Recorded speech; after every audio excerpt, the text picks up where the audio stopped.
Hi hello welcome to Krishna's kitchen.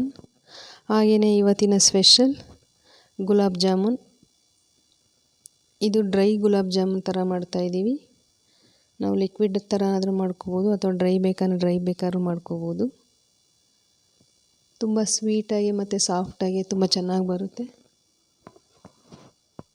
ಹಾಗೆಯೇ video ಹೊಸ್ದಾಗಿ ಯಾರಾದರೂ ನೋಡ್ತಾ ಇದ್ದರೆ ಪ್ಲೀಸ್ ಸಬ್ಸ್ಕ್ರೈಬ್ ಮಾಡ್ಕೊಳ್ಳಿ. ಹಾಗೆ ಕೃಷ್ಣಾಸ್ ಕಿಚನ್ಗೆ ಸಪೋರ್ಟ್ ಕೂಡ ಮಾಡಿ. ಬನ್ನಿ ಮಾಡುವ ವಿಧಾನ ನೋಡೋಣ. ನೋಡಿ, ಈಗ ನಾನು ಗುಲಾಬ್ ಜಾಮೂನ್ ಮಿಕ್ಸ್ ತೊಗೊಂಡಿದ್ದೀನಿ, ಒಂದು ಪಾಕೆಟ್. ಇದಕ್ಕೆ ಒಂದು ಪಾತ್ರೆನ ತೊಗೊಂಡಿದ್ದೀನಿ. ಪಾತ್ರೆ ಒಳಗಡೆ ಪೌಡರೆಲ್ಲ ನೀಟಾಗಿ ಹಾಕ್ಕೊಂಡ್ಬಿಟ್ಟು ಚೆನ್ನಾಗೆಲ್ಲನೂ ಮಿಕ್ಸ್ ಮಾಡ್ಕೋಬೇಕು. ಚೂರು ಗಂಟಿಲ್ದಂಗೆ ಎಲ್ಲನೂ ನೀಟಾಗಿ ಮಿಕ್ಸ್ ಮಾಡ್ಕೊತಾ ಇದ್ದೀವಿ. ಇದಾಗಿದ ನಂತರ ನೋಡಿ, ಇದಕ್ಕೆ ನಾನು ಹಾಲನ್ನ ಕಾಯಿಸಿಟ್ಟಿರ್ತಕ್ಕಂಥ ಹಾಲನ್ನು ಒಂದು ಅರ್ಧ ಕಪ್ಪಷ್ಟು ಹಾಲನ್ನು ಹಾಕ್ಕೊಂಡಿದ್ದೀನಿ. ಹಾಲು ಹಾಕ್ಬಿಟ್ಟು ಎಲ್ಲನೂ ಚೆನ್ನಾಗಿ ಮಿಕ್ಸ್ ಮಾಡ್ಕೋಬೇಕು. ನೋಡಿ, ಈ ರೀತಿಯಾಗಿ ಎಲ್ಲನೂ ಮಿಕ್ಸ್ ಮಾಡಿಬಿಟ್ಟಿದ್ದೀವಿ. ಇದಕ್ಕೆ ಈಗ ಕೈಯಲ್ಲೇ ಚೆನ್ನಾಗೆಲ್ಲ ಕಲಿಸ್ಕೋಬೇಕು. ತುಂಬ ಗಟ್ಟಿಯಾಗೆಲ್ಲ ಕಲ್ಸೋಕ್ಕೆ ಹೋಗಬಾರ್ದು. ನಾವು ಸ್ವಲ್ಪ ಗಟ್ಟಿಯಾಗಿ ಕಲಿಸ್ಕೊಂಡ್ರೆ ಅದು ಉಂಡೆ ಮಾಡಿದ ಮೇಲೆ ಒಳಗಡೆ ಬೇಯೋದಿಲ್ಲ, ಸಾಫ್ಟಾಗಿ ಬರೋದಿಲ್ಲ. ಹಾಗಾಗಿ ಸ್ವಲ್ಪ ಸ್ಮೂತಾಗಿ ಕಲಿಸ್ಕೊತಾ ಇದ್ದೀವಿ. ಈಗ ನಾನು ಇದಕ್ಕೆ ಸ್ವಲ್ಪ ನೀರನ್ನು ಹಾಕ್ಕೊಂಡಿದ್ದೀನಿ. ನೀರು ಹಾಕ್ಬಿಟ್ಟು ಚೆನ್ನಾಗೆಲ್ಲ ಮಿಕ್ಸ್ ಮಾಡಿಕೊಂಡು ನೋಡಿ, ಈ ರೀತಿಯಾಗಿ ಸಾಫ್ಟಾಗಿ ಕಲಸಿಟ್ಕೊಂಡಿದ್ದೀವಿ. ಈಗ ಇದನ್ನು ನಾವು ಒಂದು ಪ್ಲೇಟ್ನ ಮುಚ್ಚಿಬಿಟ್ಟು ಒಂದು 10-15 ನಿಮಿಷ ನೆನ್ಕೊಳ್ಳೋದಕ್ಕೆ ಬಿಟ್ಬಿಡಬೇಕು. ನೋಡಿ, ಈಗ ಅದನ್ನ ಪಕ್ಕಕ್ಕೆ ಇಟ್ಟು ಈ ಕಡೆ ನಾನು ಸ್ಟವ್ ಆನ್ ಮಾಡಿ ಒಂದು ಪಾತ್ರೆನ ಇಟ್ಟಿದ್ದೀನಿ. ಇದಕ್ಕೆ ಒಂದು ಕಪ್ಪಷ್ಟು ಸಕ್ಕರೆನ ಹಾಕ್ಕೊಂಡಿದ್ದೀನಿ ಮತ್ತು ಅದೇ ಅಳತೆಯಲ್ಲಿ ಒಂದು ಕಪ್ಪಷ್ಟು ನೀರನ್ನು ಹಾಕ್ಕೊಂಡಿದ್ದೀನಿ. ಇದು ಚೆನ್ನಾಗಿ ಕುದಿ ಬರಬೇಕು. ಸಕ್ಕರೆ ಎಲ್ಲ ಚೆನ್ನಾಗಿ ಕರಗಿಬಿಟ್ಟು ಲೈಟಾಗಿ ಪಾಕ ಥರ ಬರಬೇಕು. ತುಂಬ ಗಟ್ಟಿಯಾಗಿ ಪಾಕ ಮಾಡ್ಕೊಂಡ್ರೆ ಜಾಮೂನ್ ಸಾಫ್ಟಾಗಿ ಬರೋದಿಲ್ಲ. ನೋಡಿ, ಈಗ ನೆನೆಸೋದಕ್ಕೆ ಮುಚ್ಚಿಟ್ಟಿದ್ವಲ್ಲ, ಇದನ್ನ ತೆಗೆದುಬಿಟ್ಟು ಈಗ ನಾವು ಇದನ್ನು ತಗೊಂಡು ಚಿಕ್ಕದಾಗಿ ಉಂಡೆಗಳನ್ನ ಮಾಡ್ಕೋಬೇಕು. ತುಂಬ ಸಾಫ್ಟಾಗಿ ಆಗಿದೆ. ಈ ರೀತಿ ಕೈಯಲ್ಲೆಲ್ಲ ಹಿಂಗೆ ಅಂದ್ಕೊಂಡ್ಬಿಟ್ಟು ನೀಟಾಗೆಲ್ಲನೂ ನಮ್ಗೆ ಯಾವ ಸೈಜಲ್ಲಿ ಬೇಕೋ ಆ ಸೈಜಲ್ಲಿ ಉಂಡೆಗಳನ್ನ ಮಾಡ್ಕೋಬೇಕು. ನೋಡಿ, ನಾವು ಈ ರೀತಿ ಮಾಡ್ಕೊಂಡಿದ್ದೀವಿ. ಇನ್ನೂ ಸ್ವಲ್ಪ ದಪ್ಪ ಉಂಡೆ ಮಾಡಿದರೆ ಪಾಕದಲ್ಲಿ ಹಾಕಿದ್ಮೇಲೆ ಸ್ವಲ್ಪ ದಪ್ಪ ಜಾಸ್ತಿ ಬರುತ್ತೆ. ಹಾಗಾಗಿ ನಾವು ಮೀಡಿಯಮ್ ಸೈಜಲ್ಲೇ ಮಾಡ್ಕೊಂಡಿದ್ದೀವಿ. ನಿಮ್ಗೆ ಯಾವ ಸೈಜ್ ಬೇಕಂದ್ರೆ ಅದರಲ್ಲಿ ಮಾಡ್ಕೋಬೋದು.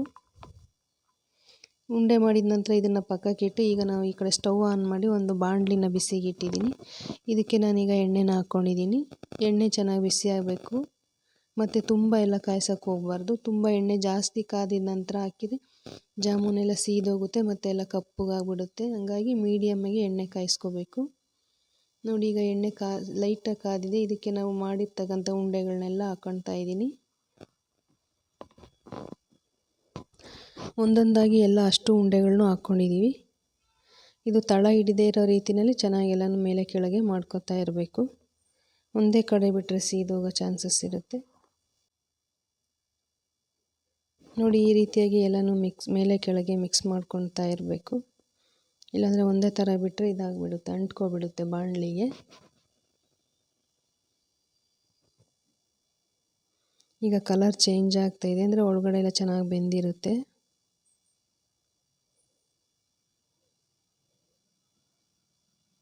ನೋಡಿ, ಈಗ ಈ ರೀತಿಯಾಗಿ ಕಲರ್ ಚೇಂಜ್ ಆಗಿದ ನಂತರ ಇದನ್ನು ನಾವು ತೆಗೆದುಬಿಟ್ಟು ಒಂದು ಪ್ಲೇಟ್ಗೆ ತೆಗೆದಿಟ್ಕೋಬೇಕು.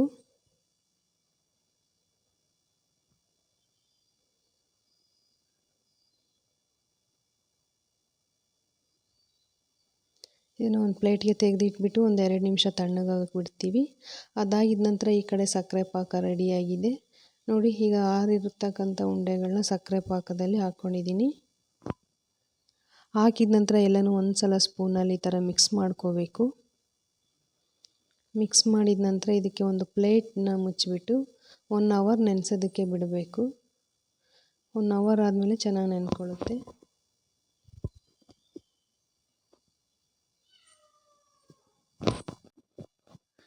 ನೋಡಿ, ಈಗ ಒಂದು ಪ್ಲೇಟ್ನ ಮುಚ್ಚಿ 1 ಅವರ್ ಆದಮೇಲೆ ನಾವು ಈಗ ಓಪನ್ ಮಾಡಿ ನೋಡ್ತಾ ಇದ್ದೀವಿ.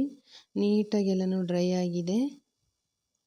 ಚೂರು ಲಿಕ್ವಿಡ್ ಇಲ್ಲದೆ ಇರೋ ಥರ ಎಲ್ಲ ನೀಟಾಗಿ ಡ್ರೈ ಆಗಿಬಿಟ್ಟಿದ್ದಾವೆ. ಈಗ ಇದನ್ನು ನಾನೊಂದು ಬೌಲ್ಗೆ ಸರ್ವ್ ಮಾಡ್ಕೋತಾ ಇದ್ದೀನಿ.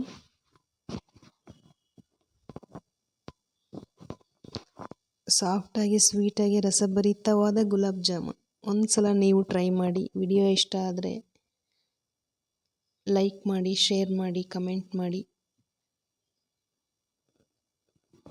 ಹಾಗೆಯೇ ಕೃಷ್ಣಾಸ್ ಕಿಚನ್ಗೆ ಸಬ್ಸ್ಕ್ರೈಬ್ ಮಾಡಿ ಮತ್ತು ಸಪೋರ್ಟ್ ಮಾಡಿ.